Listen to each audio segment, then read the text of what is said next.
Hello there and welcome once again to Red Gaming Tech. Today is the 20th of July and I have yet more of the latest gaming news.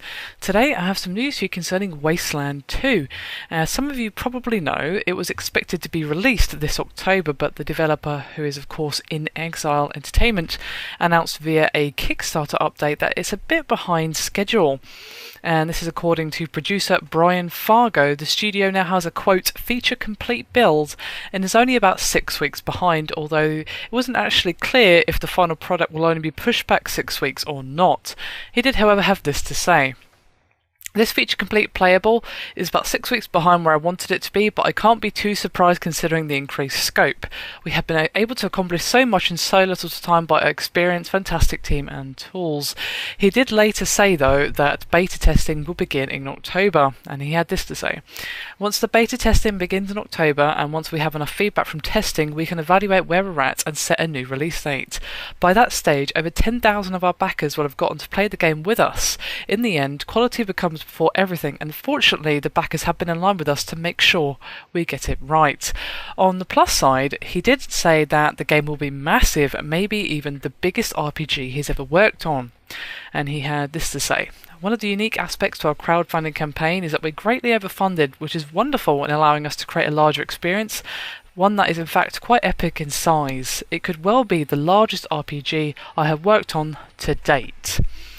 So a bit of a shame that Wasteland 2 will be pushed back just a smidge. Hopefully it is only a 6 weeks dealie, but obviously it's tough to say. For all we know, they could discover some really weird bug that takes ages to fix in the beta. Of course, it's not very likely, but that is, after all, what beta testing is designed to do, is to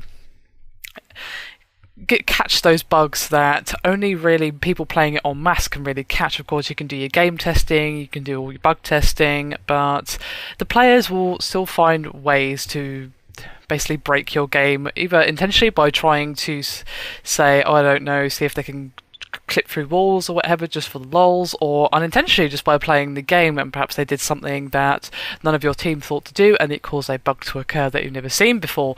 That is of course the purpose of beta testing. So it seems like instead of getting the full game in October, we'll just get to play the beta.